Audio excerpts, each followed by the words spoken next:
estar novamente aqui com vocês. E também parece muito interessante o tema de hoje. Nós somos o nosso caminho. Esse tema, nós somos o nosso caminho, ele dá a impressão que é uma continuidade daquele outro tema, eu sou o meu caminho. E não é, não tem nada a ver, nada.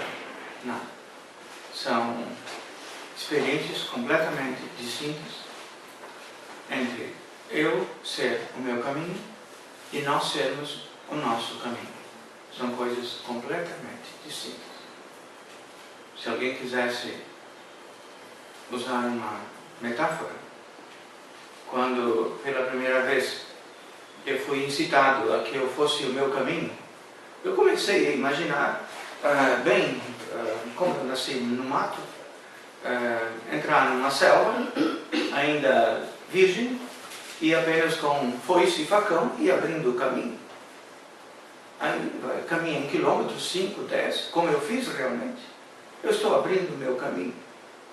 Assim imaginei que fosse viver. E de fato, é assim, quando eu abro o meu caminho. Se perguntar, hoje, quem de nós abre o seu caminho? Eu diria, quase ninguém. O caminho que todos nós seguimos são o caminho que os outros já abriram, ou nem abriram, eles disseram para nós que nós temos que seguir aquele caminho. E nós passamos a vida inteira trilhando por caminhos que os outros disseram que nós temos que seguir. E aí, pergunta, mas tu abriste o teu? Não. Tu não abriste o teu.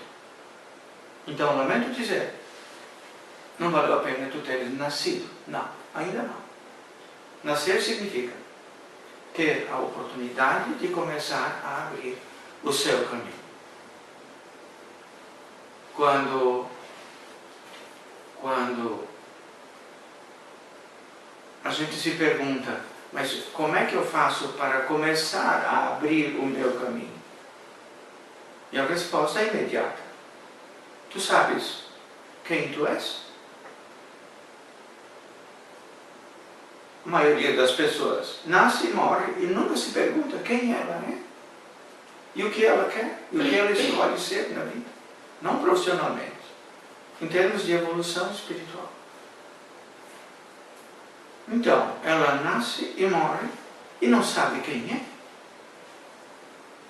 Então, ela nunca vai abrir o seu caminho porque ela não conseguiu construir um cenário favorável a que ela pudesse abrir o seu caminho.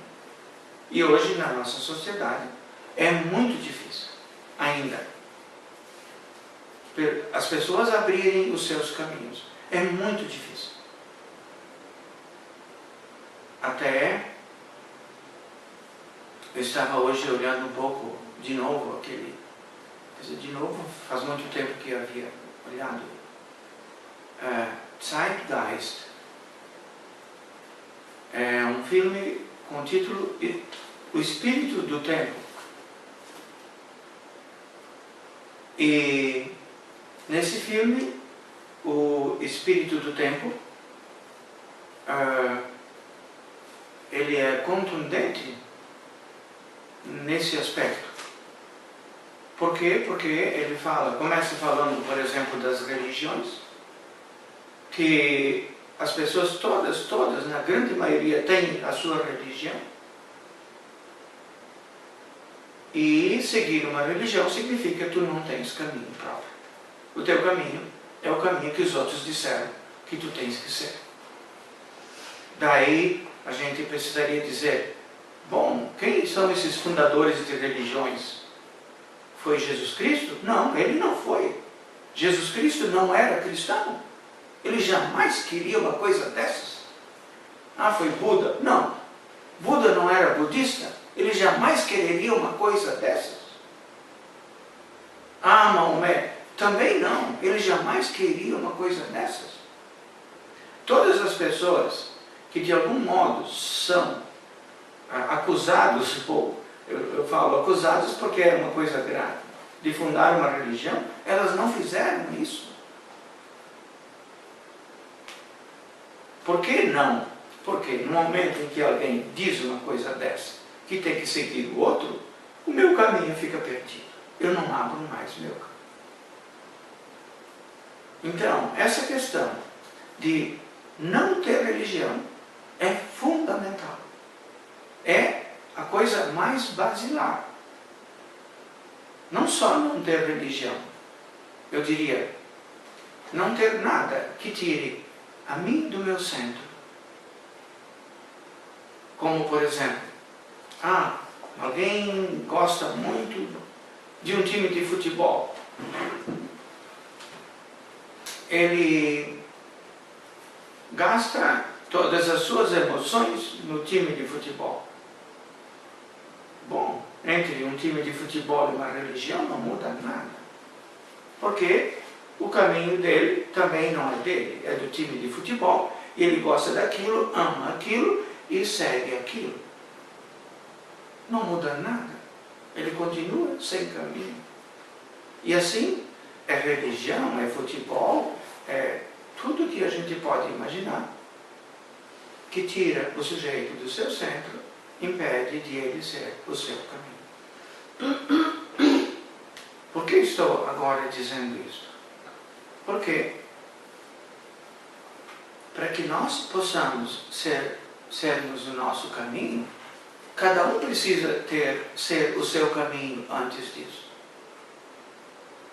Como é que alguém vai poder ser parceiro na construção de um caminho coletivo se ele não tem o seu? Entende? Ele não vai poder ser parceiro jamais, porque ele não tem o seu. Por isso, esse tema de hoje, ele é mais complexo do que o anterior. O anterior, quando eu começo a responder quem eu sou e o que eu escolho, eu começo a abrir o meu caminho.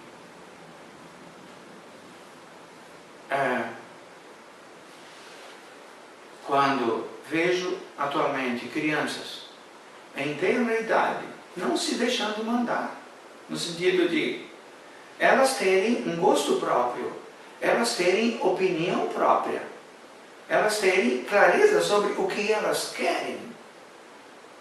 Isto é espetacular. Coisa que nós não tivemos, eu não tive. Eu fui enquadrado até há pouco tempo, digamos 20 anos atrás. E quando estava nesse enquadramento, eu pensava o que os outros disseram que eu tinha que pensar. Eu fazia o que os outros disseram que eu tinha que fazer.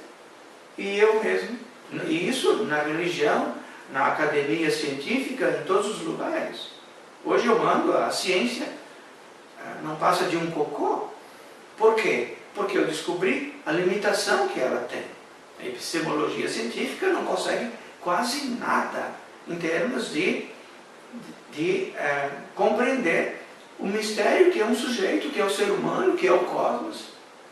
Hoje a ciência quântica está começando a dar um passo significativo. Mas até então, nada.